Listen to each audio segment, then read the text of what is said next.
Welcome back to another episode of TVGP's We Roguelike It, the show where we are going into failed startup dungeons, and they are maybe a little too on the nose. I'm your host, Boston, and joining me as always is Moonbeer. Howdy. Um, I beat the first dungeon, Joblin, which is really... There's also a really good Warcraft joke on a poster on the wall where it says "Jobs done," and it's "Jobs, comma done." It's really good. This game has some fantastic like bureaucracy art, I think is what you call it. Yeah, it's all like the incidental kind of workplace propaganda stuff. I have started and gotten up to the boss of the second dungeon, Winky Dink, which is the evil dating app. Easily my favorite part of that dungeon is the... Wait, I think that's the third dungeon, by the way. Okay, that's the one that opened second for me, and then Styx Coin, the hell-based cryptocurrency, is the one that opened third for me. Okay. So I don't know if they unlock out of order or what happens, but Winky Dink's... my favorite part of that dungeon easily has to be the eggplants that you can pick up and swing at everybody. It's really good. I think it's called suspect fruit or low-hanging fruit or something like that. I think it's low-hanging fruit. Yeah. And the worst thing is, they're so powerful, dude. They're very powerful, and I usually pick up the thing which makes your two-handed weapons, one-handed weapons. No, it's the ones where your weapons are stronger, because they get way bigger. Okay, yeah, I don't remember what it's blow called. up or something like that. It's called. Yeah, something like that. I also ran into the vampire shopkeeper, the entrepreneur. Yeah, great name. Great name. I really like the first kind of buff debuff that I picked up from him was when you start your next encounter, you start your next encounter and start your next encounter. And I was like, what? So that was kind of fun discovering what that was. Probably one of my favorite jokes in this game, and the one that made me laugh out loud and scare my kid, was it was like weight of responsibility or something, and it's you have to pay for your continued education. Have you found that one? Don't think so. Okay. You pick it up and you go into the next room, and around your ankle is a ball and chain, and the ball just says debt. And you really can't move at all. It's really, really good. Wait, I'm curious. Have you chosen a mentor yet? So I have. I picked... Oh, God, what are their names? I picked the lead flavor guy. Yeah, because he gets you the lunchbox. No, he's the one that... the drinks drop in the dungeon pretty often. Oh, his second thing is he gives you a lunchbox. Oh, wow. Okay. Yeah, I'm still on the first one. He wants me to get to the second one, he wants me to set a sandwich on fire, which I haven't done yet. That's in the Joblin dungeon, just so you know. Gotcha. And literally, it's exactly what you think it is. It's find one of those Joblin sandwiches that bounces around and set it on fire. Okay. I like his a lot. I actually really like using those drinks to kind of cause status effects or stuff to enemies. I feel like it's probably not going to be a popular one compared to some of the other ones. But it kind of... Swamp is my go-to. Is he the one that steals stuff from that cafe? Yeah. Yep. Because you can also go in and buy the cheap things, and then he steals from what's left. Ah, I see. I was pleasantly surprised finishing the first dungeon gives you a permanent health upgrade.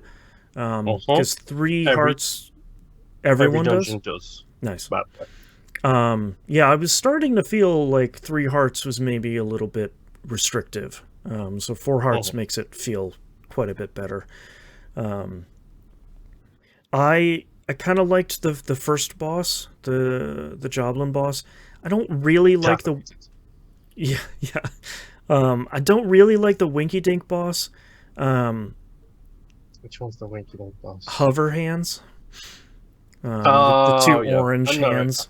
I'm not a big fan of him, to be My honest. my biggest problem with him is every time I defeat the two hands and he kind of falls on his face, I'm out of weapons.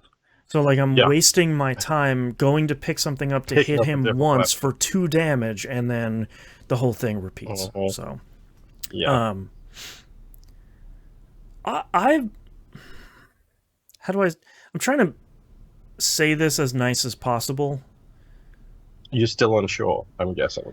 I kind of don't like this game, but Okay. I I'm really struggling to find out why. Like I think the humor is great. The writing is really good. I like A the little art too real at a, times. a little too real at times.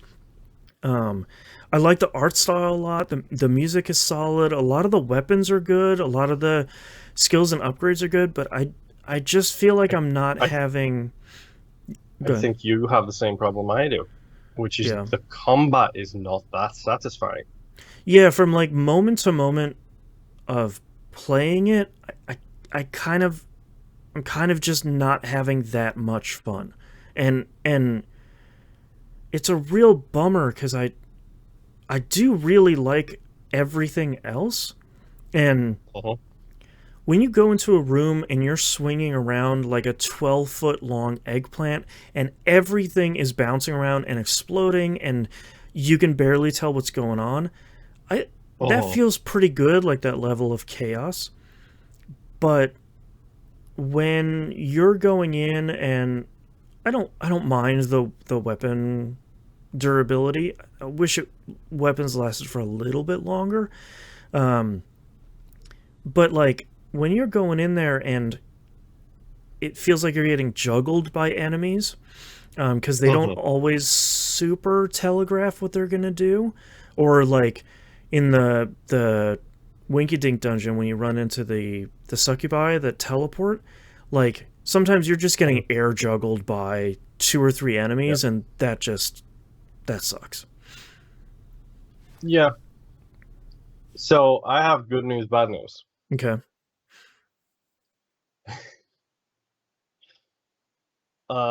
Everything is terrible, Boston. Everything is terrible. cool. Thanks, Edmund. Yep.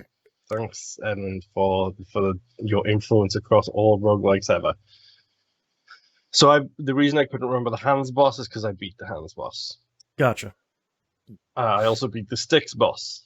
Oh, okay. I also then got the secret fourth dungeon. Okay.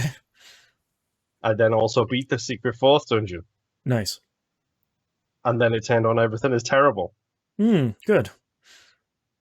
And now every single dungeon has new enemies, new bosses, and you have to run through them again. Wow. Do they have more floors for the second run through, or is it still 3 floors and a boss? I think it's still 3 floors and a boss, but the floors feel so much bigger. Oh, okay. That's not that bad actually. I could No. kind of like Dreamscape, where it's like, oh, you gave me bigger floors. Oh, okay. Maybe that's a bonus. Yeah, and I was like, oh, this Rolodex is going to be easy to complete. Which, by the way, I don't know. Have you got anybody's card information yet? I've gotten 2, I think, like myself and the CEO, and I don't typically talk to a lot of people in this game in kind of the when I finish a run, I may be buying something at the front desk and I'm going right back in the dungeon. If the dog is in the way, I'll usually say hi to the dog because it's very cute and then kind of hopping back in. So, have you run into those photocopiers on each floor, and it's like a five like, Yeah, yeah. and it gives you basically a white piece of paper. Right, like a blank card. Yeah, that does 50 damage if you hit enemies with it. You have Mm-hmm. to throw it at them, which Mm-hmm. is annoying. Right. But when if you do the killing blow with it, you get their business card. Aha. Okay. Interesting. And Hmm. 50 damage is a lot in this game because the high end weapons do Yeah. like 10. Right. Interesting. So it's I'll have to actually a try that. very useful card to have. Hmm. It's a one-time use thing though, so if you whiff, and you're I done, kind of I thing. picked one up originally and I whiffed and I was like, cool, great, thank you. Felt like the Um, most useless thing ever. yeah, and I haven't picked up another one yet because I'm mostly just trying to finish dungeons. Um, Mhm. Interesting. But no, I'm doing that, and I was like, oh, that's not going to be too hard. There's only like 6 enemy types in each dungeon, including the bosses, so this should be relatively easy. Yeah. No, there's like 10 to 12 to 15 enemy types in each dungeon because Wow. I jumped in, I've redid the Joblin dungeon and somehow managed to beat that. I think I beat that literally with like the tiniest sliver of health left. Right, like one half heart. Yeah, essentially. I was like, okay, that was close, and it was much more difficult than I expected it to be. Oh, okay. Um, it gives you a reason for going back into the dungeons, which I will not explain in case you get there, because I think it's actually a very funny moment. Okay. So now I have to go back into the Dayton one and the Styx Coin one and face harder versions of those bosses. Jeez. Um, Okay. but the weapon drops seem to be much more powerful. So like I'm getting weapons that are like upper tiered at like 5 and 6 instead of like 2 and 3 like some of the other weapons you get. Gotcha. That's nice. Okay. Or lowered, bottom tiered at 5 and 6, I should say. So like I I got a crucible job cutter. Um, which is just like someone like those giant cleavers that you use for cutting paper in school. It was probably the last time we all saw them. Yep. It's like someone ripped one of those off and then increased the blade size like 15 times. Okay. So it's just like a giant sword. That's It's great. it's so good, and it's like 15 power level, so it's doing 15 damage Wow. a swing. Did you start getting the apps yet? I have gotten a couple of them. I'm picking them up in the dungeon as they drop. So far they seem fine. I did master a couple skills though. I do like once you master the skill, you can pick one to bring into the dungeon with you. Start at the dungeon. Yeah. Yeah, I brought the one where you have a chance to do electricity damage on hits. Interesting. That I one don't tends think to help a lot. I might have that one. I'm not sure. My favorite one that I use is the longer invincibility frames. So when you Yeah. get hit, you are invincible for a lot longer, which allows me to just book it out of the place I am, just so I can mitigate any additional damage that might come my way. The other one I'm trying to find again is, I only found it once, is the one where every time you dodge, you drop a bomb. That one has been that was incredibly strong. And all of those bombs are physics based too, so you can drop a bomb and then hit it with your weapon, and it will go across the map. Yep, it's really good. I think last time I had that one, I also had Artful Escape, I think it was, which is whenever you come out from undercover, so like how you can roll under like tables and stuff. Anytime you come out from that, it explodes. Oh, right. That one is. I didn't think I realized how much I was going like under and through things until I got that. I was like, oh, everything is exploding. Everything blows up. Yeah. Yeah, it's actually pretty good. Yeah, so it sounds like you're kind of in the same spot that I am right now, which is like I'm having fun occasionally, but it still feels like maybe not everything is coming together. Sort of at like a moment to moment gameplay standpoint. Yeah, and for me, honestly, it is literally just the combat. Like, it's the combat that feels a little bit off. Yeah. Like, everything else, like you said, the writing is good. I like the apps. Keep an eye out for Upcycle, by the way, which is incredible as an app. The two ones I use the most are I keep hold of the discounted shops. Yep. and keep hold of upcycle, because if you upcycle, what upcycle does is it gives your elements a buff or your weapons a buff. So if you find a really powerful weapon that you've got a hold of, if you equip it and then use upcycle app, it will give it like increased attack speed, increased damage, increased Oh, durability. wow. It gives Okay. those buffs to the weapons that you have equipped, which is Interesting. very handy. Yeah, that sounds really powerful. Wow. Uh-huh. Yeah, I'm hoping. I feel like I'm having a little bit more fun as we get deeper into the game, and I start getting more options and more skills, and I'm purchasing more stuff for the dungeon. So I'm hoping that the more we play it, there's maybe that moment where it clicks, and it's kind of like, oh, okay, now here's the build I like. Now here's kind of the setup I like, and maybe that'll make it click. That's my hope here. Is we're kind of at the halfway point. Yeah. And Yeah. I mean, like I said, pretty much everything except for the combat I'm kind of enjoying. Yeah. Yeah. Everything else is really solid, which Uh-huh. is pretty great. All right. That's our episode for this week. Thank you very much, everyone, for listening. We'll see you all next run. Bye. Oh.